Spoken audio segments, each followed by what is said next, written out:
Friends, మన నిఖిల్ అన్నయ్య నటిస్తున్నటువంటి స్వయంభూ trailer అయితే ఇప్పుడే రిలీజ్ అయ్యింది. ఇక ట్రైలర్ ఎలా ఉంది అనేటువంటిది మాట్లాడుకున్నట్లయితే, ఏదో నీ అమ్మ కొత్త తీస్తారేమో రా నాయన ఈ కొడుకులన్నా అని చెప్పి సినిమా ట్రైలర్ ఓపెన్ చేస్తే, బాహుబలి, మగధీర ఈ రెండు సినిమాలని మిక్స్ లో వేసి జ్యూస్ లాగా చేస్తే ఇగో చూసుకోండి ఇదే సినిమా అన్నట్టే ఉంది ఈ సినిమా ట్రైలర్ అయితే. ఇంకా సినిమా ఎంత చండాలంగా ఉంది అనేటువంటిది ఊహించుకుంటేనే నాకైతే విరక్తి పడుతుంది ఫ్రెండ్స్ నాకైతే. అండ్ ఇక ఈ సినిమాలో మన నిఖిల్ అన్నయ్యకి అసలు ఏం రోగం వచ్చిందో ఏమో కానీ కార్తికేయ 2 సినిమా తర్వాత మంచి సినిమా తీరా నాయన అంటే 18 పేజెస్ అప్పుడు ఇప్పుడు స్పై అనేటువంటి ఇలాంటి దరిద్రమైనటువంటి సినిమాలే తీస్తున్నాడు. ఆ సినిమాలు సంకనాగిపోయినాయి, అది వేరే విషయం అనుకోండి. ఇక ఈ సినిమాలో ఆ ఏషమన్న మంచిగా సెట్ అయిందారా నాయన అంటే అసలు ఆ ఫేస్ కి ఆ బాడీ లాంగ్వేజ్ కి అస్సలు కూడా సూట్ అవ్వలేదు ఫ్రెండ్స్. అండ్ ఇక ఈ సినిమా డైరెక్టర్లు కూడా ఏ విధంగా సినిమాలు తీస్తున్నారంటే ఇష్టం వచ్చినట్టు అడ్డం దొడ్డం అన్నట్టు సినిమాలు తీస్తున్నారు. మన పురాణాలు, మన సంస్కృతి, మన మూలాలు ఇవి కేవలం కథలు కాదు, మన తాతలు పెద్దలు గౌరవంతో చెప్పినటువంటి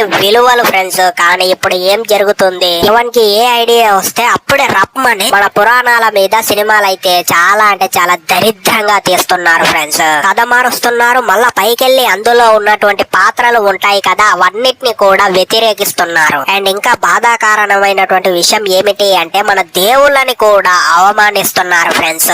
ఓకే, సినిమా తీసే హక్కు ఉంది, అది ఓకే అనుకుందాం, కానీ మన సంస్కృతిని వ్యతిరేకించే హక్కు ఎవరు ఇచ్చారు అనేటువంటిది అయితే నా క్వశ్చన్ మార్క్ ఫ్రెండ్స్. మనం చిన్నప్పుడు వినే రామాయణం ఒకలా ఉంటుంది, కానీ స్క్రీన్ పైన చూపించేటువంటి విధానం ఇంకోలాగా ఉంటుంది. అంతెందుకు సపోజ్ ఆదిపురుష్ సినిమా రేపటి తనం పుట్టేటువంటి జనాలు ఏది నమ్మాలి అసలు అనేటువంటిది అయితే నాకైతే ఏం అర్థం కూడా అవ్వట్లేదు ఫ్రెండ్స్.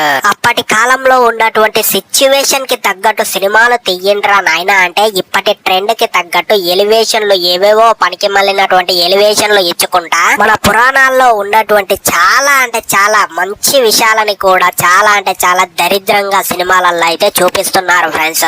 సో ఇక ఫైనల్ గా లాస్ట్ నేను చెప్పేది ఏంటి అంటే ఈ స్వయంభూ ట్రైలర్ అయితే నాకైతే అస్సలు నచ్చలేదు ఫ్రెండ్స్. మరి మీకు ఎట్లా అనిపించింది ఈ ట్రైలర్, ఈ కళాఖండం ట్రైలర్ అనేటువంటిది అయితే నాకైతే కింద కామెంట్ సెక్షన్ లో చెప్పండి. నేను కూడా తెలుసుకోవాలనుకుంటున్నాను, అందుకే చెప్తున్నాను. సో అందుకే సబ్స్క్రైబ్ చేసుకోండి మన ఛానల్ ని. ఇలాంటి జెన్యూన్ వీడియోలు మన ఛానల్లో బోలెడన్నీ వస్తుంటాయి.